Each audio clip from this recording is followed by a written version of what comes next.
guys, I thought I would pop on as soon as these arrived in the post to me today and do a first impressions and an application video, because I think it's a lot easier to see whether you want to buy a foundation and try it out if somebody's actually applying it. You can get a better feel for it rather than me just sitting here telling you how wonderful it is. So if it is, I don't know, I've never tried it before. But this is the Revlon Nearly Naked makeup. This is the foundation and the Nearly Naked powder. Oops. There it is. The shade I have in the foundation is 110 Ivory, which I believe is the lightest shade they do, and the powder is 010 Fair, which once again I believe is the lightest shade they do, because as you can see I'm very pale. So I have no makeup on. All I have on is the Dr. Renard Raspberry Soft Cream, which came with Glossy Box. This is a moisturiser. I love this moisturiser. I use it during the day and I use it at night. It's lovely. And then I have on a bit of eye cream, which I just fished out of my box of samples that I keep from various glossy boxes and things like that. And I was looking for an eye cream, and lo and behold I found one. This is the why is everything Doctor? I don't know.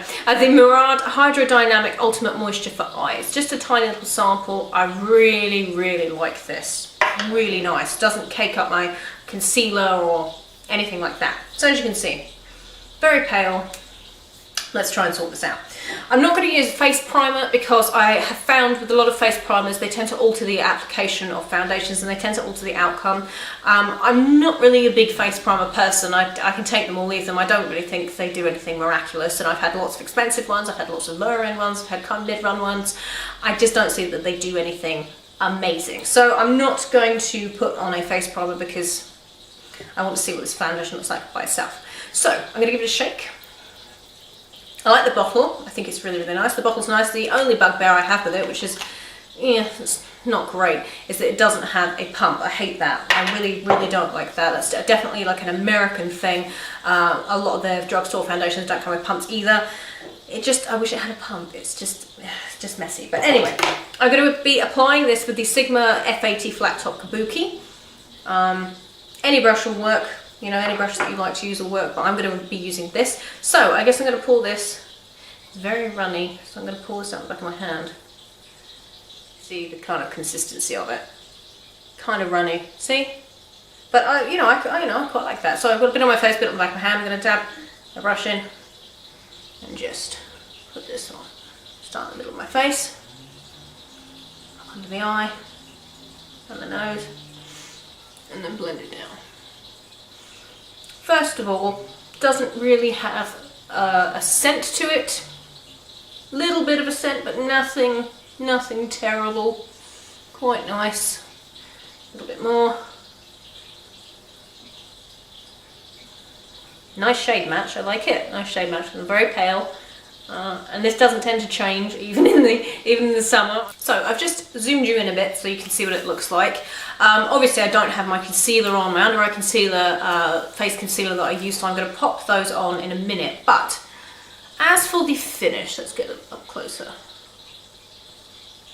The finish is very, very nice. I would say if you have exceptionally dry skin, probably not the best option, this one. Yeah, probably not the best option. It's just clung to just a little bit, just to kind of dry areas. I've got nothing terrible, but it has done that. So if you do suffer from exceptionally dry skin, I'd say probably straight off the bat, not for you. It's not sticky. I'm not seeing the kind of glowy finish that everyone has been talking about. I'm not seeing that at all. It's very velvet-like. The finish is very velvet. It's kind of like a powder finish, but not too powdery. I'm not seeing any dewiness at all. Maybe that will come through later on in the day, but I'm not seeing that yet. On me, it's a very velvet finish. So yeah, if you've got oily skin, I think it would be wonderful. So I will finish the rest of my face makeup and I'll come back and yeah, show you what it all looks like when it's all come together. Okay, so I have obviously my eyebrows done and my face concealer. I just used a little bit around my chin, around my nose of the Rimmel Wake Me Up Anti-Fatigue. This one's in Ivory. And for under my eyes, as per usual, I use my absolute holy grail. It's the NYX HD Photogenic Concealer. This one is in Fair, I believe. Yeah, my eyebrows, I just did the same thing I always do. I just used a small Sigma angle brush in E35, and I use the Revlon Matte Shadow in Rich Sable 009. It's just what I use for my eyebrows all the time. So, I didn't want to put any blush or contour on or anything like that because I think it kind of detracts from the way the foundation looks when you put all your stuff on. So I just wanted to do like the basics, just what I would do for my basic foundation, because then I think you can see it better. So I don't have the powder on yet, I'll get to that in a minute. So this is pretty much what it looks like when my under eye concealer's on and my face concealer is on and I've done my brows. The foundation, the shade match is absolutely perfect. As I said, this shade is Ivory. And it looks, as you can see, darker in the bottle than it does on the skin, which is a common occurrence with a lot of foundations. This, I totally disagree with what a lot of people say about this foundation. It isn't, I'm not getting dewy. I'm not getting that, which is fine. So I don't really like dewy foundations. I'm more of a satin finish girl, and it is kind of a satin finish. I wouldn't say it's dewy in the slightest, not on me anyway. The only dewiness I'm getting is pretty much from my concealer, which I haven't set yet. You do have a lot you want to cover up. This is probably not the best foundation. I know a lot of people have said that, and when I first looked at it, I thought, oh, that looks like it would cover, you know, really well. It covers a small amount, but I really would not say it will cover spots or acne or anything like that. So to round up, pretty much, if you just are looking for something very natural looking, then I would definitely recommend this because it's a beautiful foundation. It's a very nice finish. It's getting better and better as the longer it sits on my skin. Actually, it's very nice. I like it. Very nice. So now on to the Nearly Naked powder. Oh my goodness! If you've been watching my videos for a little while, you'll know my love knows no bounds for Rimmel Stay Matte powder in transparent. That's my powder. I would never ever consider buying another powder. And as I said, these two were sent to me. So if I was just gonna buy one of the products, I'd just buy the foundation because I'm perfectly happy with my powder. But I wanted to review them both, so here we go. We're gonna try this one. As I said, this is in 010 Fair. I believe this is the lightest one they do. Yeah, I like the compact. Let's start with the compact. It's white, very nice, got Nearly Naked written on it, got the information on the back which you can take off. You can take the sticker off as well if you don't like that. Has a mirror in the lid. Fantastic. I love that.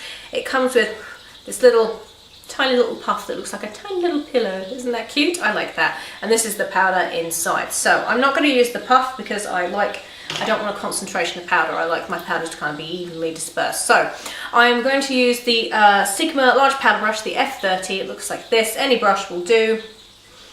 Really like the fact that there's a mirror in it. So that's already, I'm very pleased. So here we go. Let's try a new powder. Let's see. That's quite nice. So there we go. Tap that off. And let's try this. What do I think? Let's have a look. First of all, it applies really evenly. There's not too much colour in it. It's very satin finish.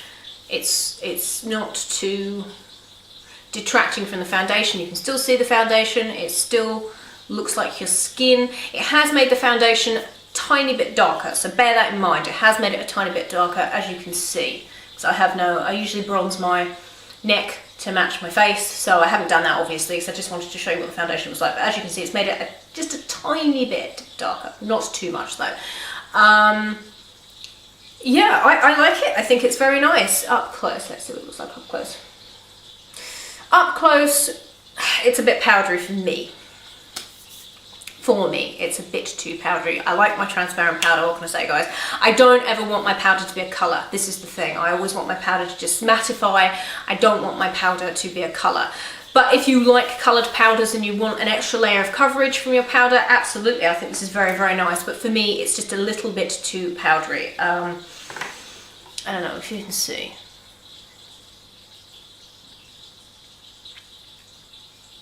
Just a bit too powdery. It's kind of settled a little bit. It's settled into some lines under my eyes, which my Stay Matte doesn't do. What can I say? I'm a devotee of the Rimmel Stay Matte. I still think for $3.99, it's not even just for the price. I just think that is the best powder I've ever tried. But if you want to try something different, this is a very, very good powder upon first application. It's very, very nice. However, I don't think you need it with this foundation. I think if you just want to try this foundation and try it out on its own, you're not too bothered about powder anyway, just buy this. This will probably be popping up in other videos, and I'll let you know my sort of further thoughts on it the longer I use it. But first application, first impressions, really like the Revlon Nearly Naked foundation. It's lovely. I'll leave the shade that I am, both in the foundation and the powder, down below in the description box, so you can check that out if you missed what shade I was. And yeah, if you want me to do a comparison between the Revlon Nearly Naked and the Urban Decay Naked Skin, then please leave me a comment, because I think I'm going to do that anyway. But if you'd like to see that, then do leave me a comment, so I'll remember to do it, because I think that'd be kind of interesting. So yeah, I hope you're all doing really well, guys, and I'll see you all very, very soon. Bye everyone.